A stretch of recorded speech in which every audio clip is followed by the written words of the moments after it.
WJBF's Television Park Productions. Our mission is to provide local businesses with top quality video and digital content at an affordable price. With decades of experience, our award-winning creative team will guide you step by step through the creative process, resulting in a successful marketing message for your brand.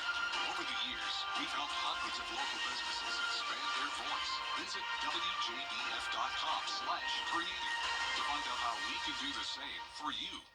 The News Channel 6 mobile app is now even better. Download it today.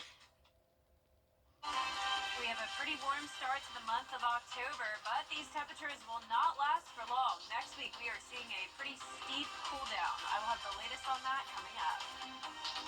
Right now on News Channel 6 at 6, a familiar sight back on city streets that look anything but familiar.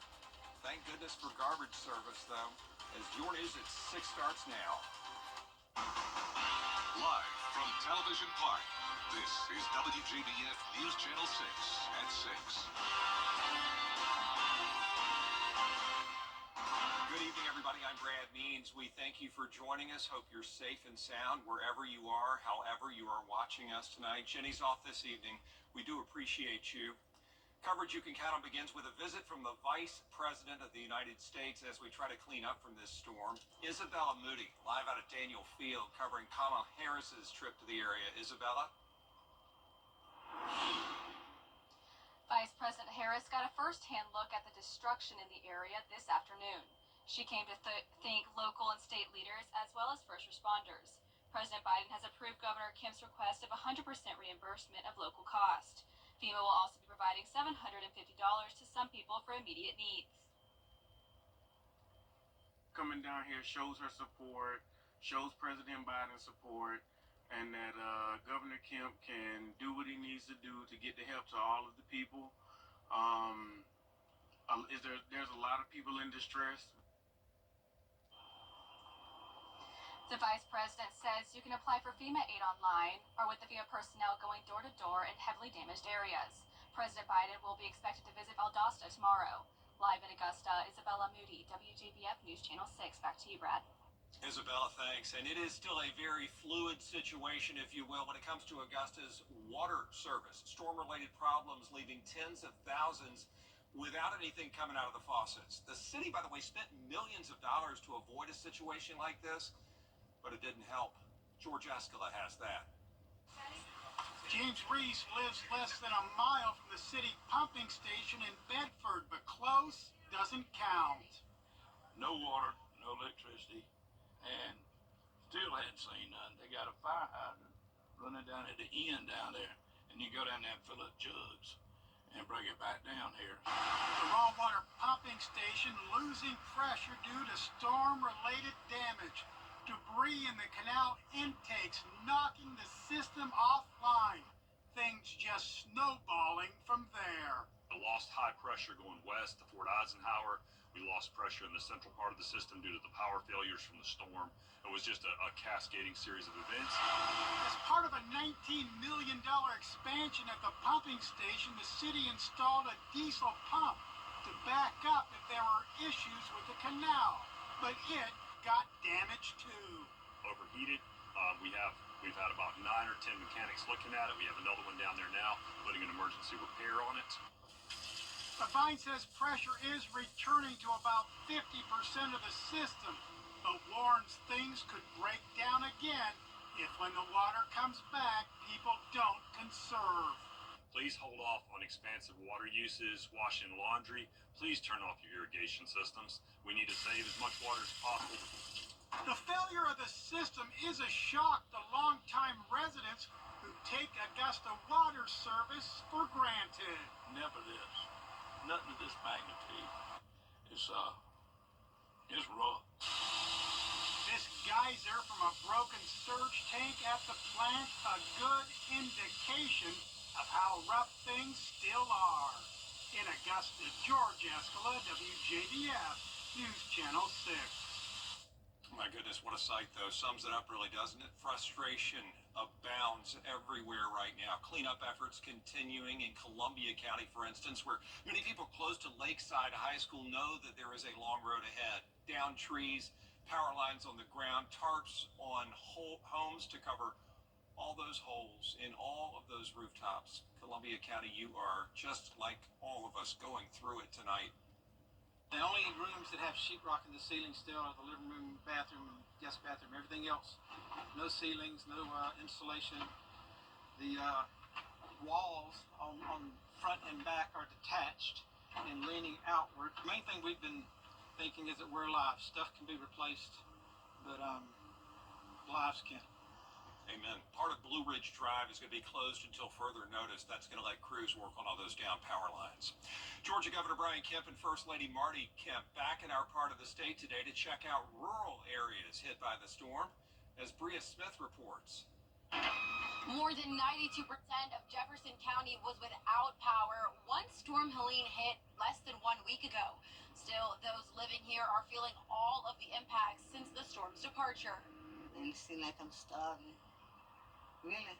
But Gussie Martin Jordan says that's not all. I can't take I've been putting water on the what the thing, fish cooker, and heating it up, take a bath. Right. Yeah, but last night I had to take a cold bath. Right. No gas, no anything. We just want you to know that we're here. Governor Kemp visiting a total of 5 of the CSRA's rural counties, including Johnson, Washington, Glasscock, and McDuffie. Really visiting some of our most rural and hard-hit communities across the state. I've been telling everybody, nobody got spared in this storm. People in Georgia didn't get spared. People in Florida didn't. People through South Carolina, and certainly in North Carolina, Alabama, and into Tennessee. The governor, along with local officials like Emergency Management Director Jim Anderson, spoke about some of the major needs in the area. It will be months before we ever get some sense of normalcy, but the people need water. You know, I've seen requests for baby formula, and we're starting to make those, Captain, your basic daily needs. Most people will have 2 or 3 days of items in their household, but now stores can't open. Banks and ATMs aren't working with lack of power. Some people don't have cash, so it's sort of just, you know, back to the basics of trying to survive. And those living in Jefferson County still hoping for a better tomorrow. So if we got up to Jesus, that's all we can do.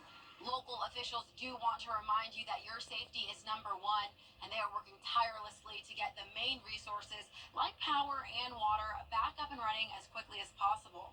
In Jefferson County, Bria Smith, WJBF, News Channel 6. All right, so once again, Jenna, we are blessed with beautiful weather for the cleanup. That's kind of the silver lining through all this so far. Yeah, it really is, Brad. I really couldn't imagine having to deal with widespread rain or thunderstorms this week.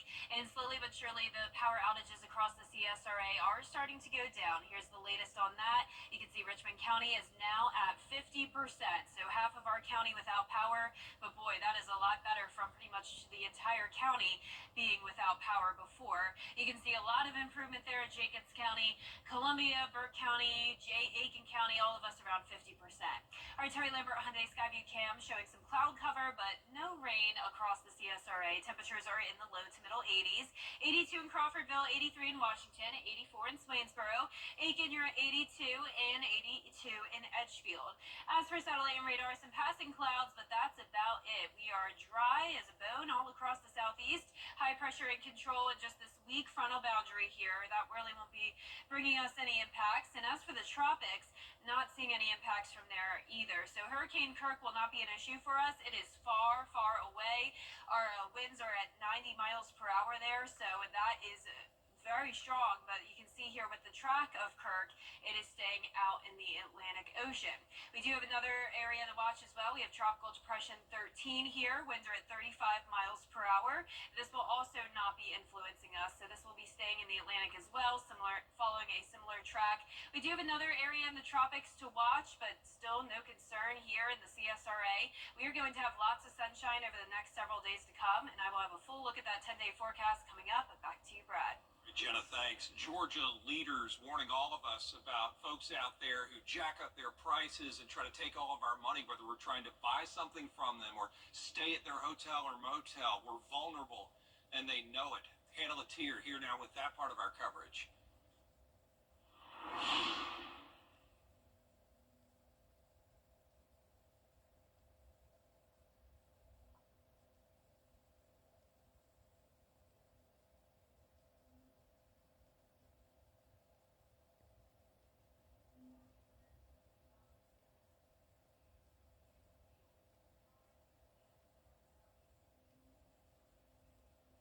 we get complaints, we investigate every one. There's a process that we go through, but we also want to get the information out. So we just want folks on the front end. It's better to prevent it, to stop it on the front end, but boy, we have no problem enforcing these laws because, again, we're not going to let people get taken advantage of during a time of crisis. Attorney General Chris Carr there talking about price gouging, the punishments that are out there for it, and a warning for everybody out there to just be kind and fair as we get through this. If you see anybody who you think is price gouging, report them to the Attorney General's office. All right, Allendale County, South Carolina, we go now, where recovery efforts are underway. We talked to Carl Long. He tells us a tree nearly hit his house. Power lines and transformers are down. It's tough to get around. An officer out today to help clear the roads. We couldn't even get that all out. My house, the apartment that's over there, we still have no power. And we got kids there to go to school. And the buses can't go all the way through. They go to a certain point, then they have to back out. So that's kind of dangerous.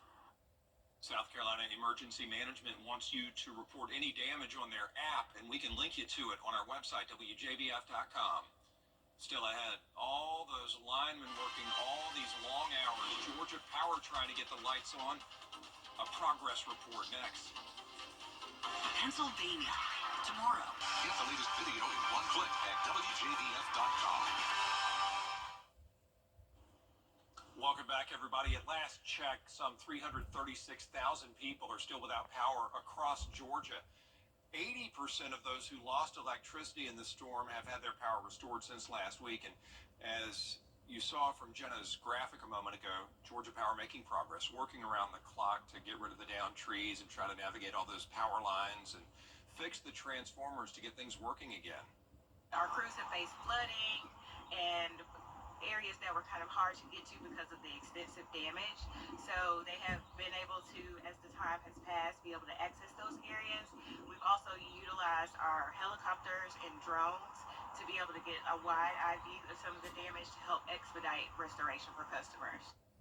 You can check Georgia Power's website for updates or call that number 888-891-0938. Georgia Power hoping to restore everything in the coming days to all impacted communities across Georgia. And Jenna, we were talking about it earlier. We're trying to keep our hopes down so that when that moment does come, we're happy, we're excited, but you have to just wait. Right. I know a lot of us got that October 5th text, but, a lot of it's being turned on sooner, so that's great. We have great weather this week. We have temperatures in the low to mid 80s, partly cloudy to mostly cloudy skies, and very low rain chances. I'll have the full 10-day forecast when we return.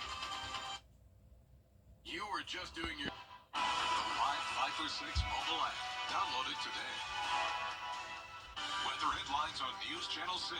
Brought to you by Hickson Roofing.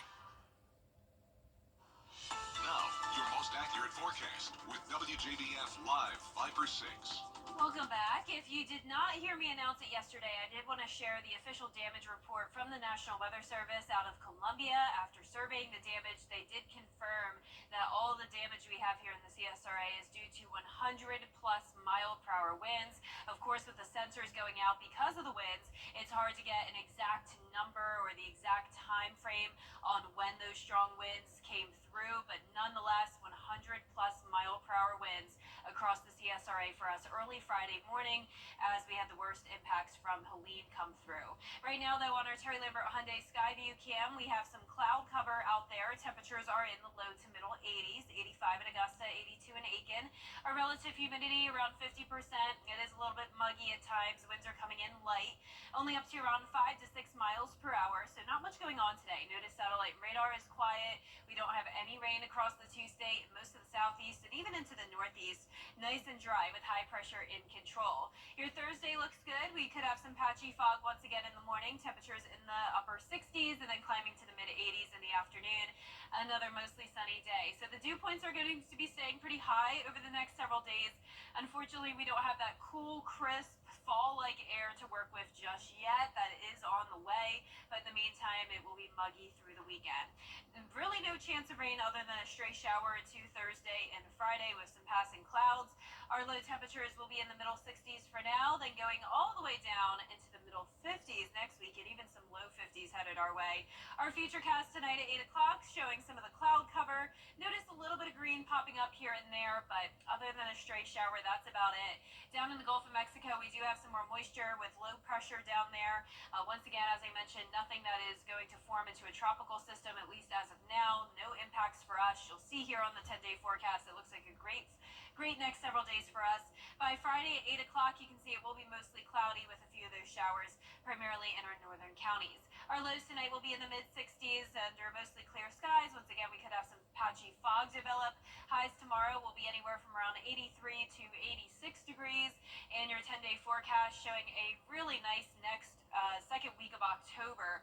In the meantime, for now, we're still going to be warm, but then notice that drop off from 85 on Monday down to 79 next Tuesday, and all of next week will sit in those mid to upper 70s.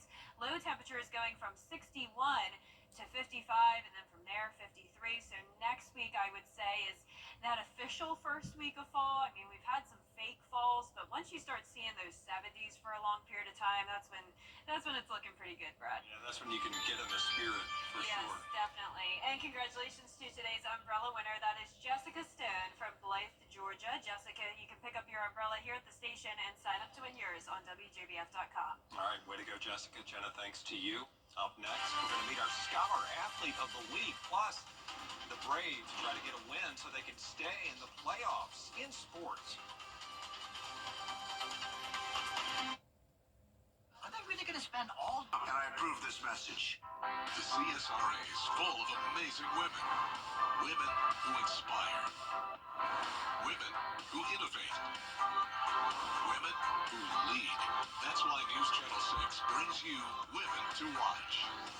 On the last Wednesday of each month, News Channel 6 recognizes local businesswomen who are making a positive impact in our community.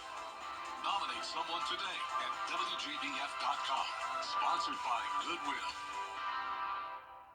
The Scholar Athlete Awards are brought to you by Jefferson Energy Cooperative, Revamp of Augusta, McDonald's, and WJBF News Channel 6. Now, WJBF sports coverage you can count on. The Atlanta Braves looking to bounce back from last night's loss to the San Diego Padres as they gear up for Game 2 of the Wild Card Series. Now, with their backs against the wall, the Braves have lost 5 straight. The last time they won multiple elimination games in a single series, get this, was back in 1998 in San Diego. After the Padres got off to a hot start in the first inning, the Braves could not recover offensively. Padres starter Michael King had 12 strikeouts in 7 innings. Atlanta pitcher Max Fried will take the bump tonight. The Braves ace has appeared in 30 games this season, has a 3.25 ERA and 166 strikeouts. Even so, when Bummer came in, we gave up 3 runs, and we didn't score. We couldn't, you still got to punch back and score. It wasn't who we started. It was just we couldn't get anything going against their starter. And the Braves look to even the series tonight with first pitch tonight at 8:38 p.m. on ESPN2. And every week we honor a different high school athlete who is a leader in their school and in their community. This week's WJBF Scholar Athlete is Denmark Alar's Regeland Humans. Regeland is a 4-sport star for the Vikings, playing football, soccer, basketball, and track. He is all-region in football and soccer. He has multiple invitations to visit college football programs. And in the classroom, he is on the honor roll and in the Beta Club, while also being dual enrolled in a program that has allowed him to become a certified welder. His parents and coaches say he leads by example on and off the field. It made me feel better about myself and what I'm doing for the community and the younger kids, giving them something positive to look forward to. It's very easy once you put your mind to it. You just got to stay focused. It's good, man, just to see that he got support from his family, his friends, his coaches, and stuff like that. That means so much. I'm just happy for him, as long as he keeps striving to be his best. That's all that's important to me. I love my baby. I had one baby, then I went 9 years before I had another baby, and he makes me proud. Oh man, this is great. This is great. It feels good to be a part of this, to have a kid of his caliber to receive this award. It's a great feeling. He's not only a kid that leads by voice, he leads by example. A great kid inside the school building. I think he's an excellent football player, and he definitely leads vocally, mentally, and physically. That'll do it for sports. We'll be back.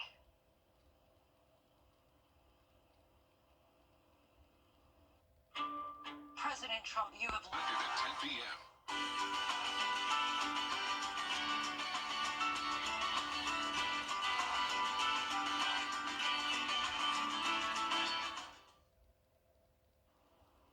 How about Mount Everest, 29,000 feet above sea level, and it's growing. Yes, at a rate of 0.08 inches per year, but still it's growing. A journal just recently reported that the range is being pushed upward through landslides and other events, and it could be getting a boost because neighborhood rivers are eroding. Wow, who would have thought it could get any bigger? I know. It's big and it's beautiful and it's growing still. Yeah, it's something I never want to be a part of. Yeah. Well, our 10-day forecast showing some nice weather over the next several days. We don't have any major rain or storms to worry about, just straight showers in the forecast.